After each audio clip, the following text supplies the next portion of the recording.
O ministro da Educação, Aloysio Mercadante, deve as devidas explicações à sociedade brasileira e, em particular, aos jovens brasileiros sobre esse absurdo que ocorreu na correção das provas de redação do Enem. Aceitar uma receita de macarrão instantâneo ou o hino do Palmeiras no meio de duas provas e ainda atribuir notas que as aprovam é, no mínimo, mais um atestado de incompetência do MEC na realização do Exame Nacional do Ensino Médio. O Enem não passa um ano sem ter algum episódio para macular a imagem de um exame de extrema importância para a melhoria do ensino médio. Falta seriedade e competência na aplicação do Enem. Não se pode conceber que provas tirem nota máxima com gritantes erros ortográficos, como enxergar com CH e não com X, razoável com S e não com Z, e trouxe com 2 S's e não com X. Como estão se sentindo os milhares de alunos que se prepararam com seriedade e afinco para o exame? Como estão se sentindo os alunos que procuram fazer as provas com esmero e capricho, mas descobrem que, para o MEC, sob comando de um ministro, nada disso importa? A forma como a correção da redação foi feita torna o resultado do exame aleatório e sem sentido. O nosso temor é que, por trás dessa conduta, haja um desejo eleitoreiro de melhorar a educação brasileira por decreto e pela manipulação dos números. É a lógica perversa. Se os alunos costumam ir mal na prova discursiva, então se afrouxam os critérios e se aceitam qualquer coisa. Vale tudo para mostrar alguma melhoria na educação brasileira. Mas ainda bem que temos a imprensa que não deixa passar esse tipo de manobra vexatória e vergonhosa.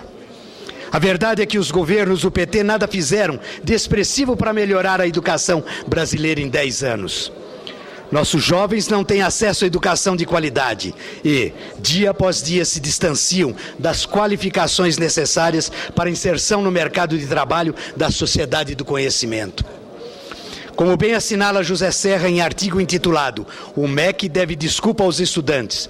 Quantos horrores não se repetiam em milhões de provas discursivas?" De fato, senhoras e senhores senadores, quantos milhões de erros ortográficos e de conteúdo não se consumaram nas provas discursivas do MEC?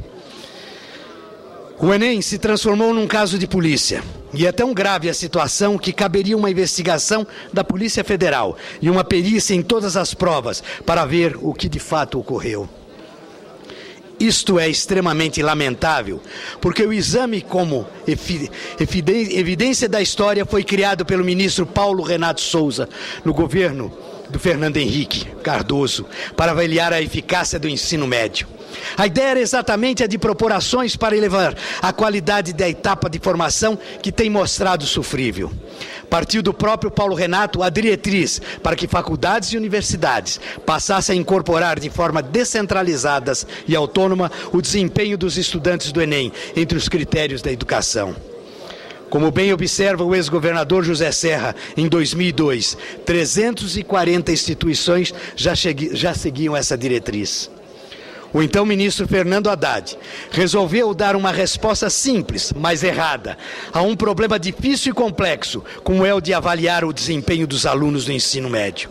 Haddad resolveu transformar o Enem num maior vestibular do mundo ocidental, queria acabar com a indústria do vestibular. É evidente que para adotar uma medida dessa natureza seria necessária uma infraestrutura de grandes dimensões. O resultado não poderia ser outro. O Enem é realizado em diversas cidades do Brasil e envolve mais de 4 milhões de estudantes. Os candidatos têm sido enganados, ano após ano. O MEC não tem a infraestrutura adequada e o saber acumulado para explicar um exame de tamanha complexidade como é o do Enem. Até hoje, o MEC não dispõe de um banco de questões digno desse nome. O desastre na aplicação das provas foram um após o outro. Quebras de sigilo, problemas de impressão, arbitrariedade na correção de redações e muitos outros. O tiro do ministro Haddad saiu literalmente pela culatra. O Enem não acabou com a angústia dos estudantes, Muito pelo contrário. Hoje o Enem é uma das loterias desrespeitadas que desrespeita sistematicamente os alunos e desprestigia o Ministério da Educação. O Enem transformou-se num deboche, num atestado de incompetência. O Enem é hoje uma grande máquina arbitrária que aprova ou reprova alunos, segundo a vontade de uma burocracia sem técnica, lógica ou transparência. No ano passado, assistimos a uma revolta dos estudantes com as notas atribuídas às redações. Já era patente que algo de muito errado ocorria nessa área. Agora, a verdade veio à tona. Ou os corretores das redações do Enem são despreparados e mal treinados, ou são deliberadamente cegos e não sequer leram os textos da íntegra. É bem provável que nada tenham corrigidos. O pior, senhora presidente, que fica patente que um dos maiores vestibulares da Terra não dispõe de tecnologia necessária para avaliar a qualidade da correção. Como bem observa José Serra, um exame dessa natureza e com tais características exige uma sofisticada tecnologia de aferição da qualidade do próprio processo.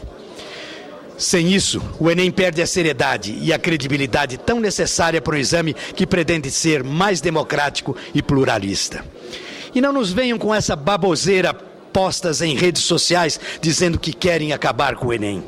Aliás, esse tipo de reação às críticas, tão costumeiros de alguns radicais, nos faz lembrar os governos de ditadura militar, que em qualquer protesto ou reivindicação viam subversão. A sociedade brasileira clama por seriedade, por transparência e respeito ao princípio de igualdade estabelecido pela Constituição de 1988 e comum nas sociedades que prevalece o Estado de Direito. Essa conduta do ministro da Educação a coloca em risco os princípios democráticos e republicanos. Senhoras e senhores senadores, todos são iguais perante a lei. Com critérios tendenciosos como esse no Enem, esse princípio vai para a lata do lixo. O exame transforma-se numa fanfarronice, um jogo de azar viciado. O MEC deve desculpas à sociedade brasileira e aos milhares de jovens que fizeram o Enem. Mais do que desculpas, devem medidas sérias, capazes de dar ao Enem a justa dimensão e respeitos almejados por todos os brasileiros. É hora de o MEC demonstrar um mínimo de competência e seriedade na aplicação de uma das mais importantes avaliações do ensino no Brasil. Deve ter a humildade de buscar exemplos no rigor das provas aplicadas pela Unicamp e a USP, que exatamente por saberem dessa bagunça do envolvimento do Enem, não adotam o exame no processo seletivo dos seus vestibulares. Muito obrigado.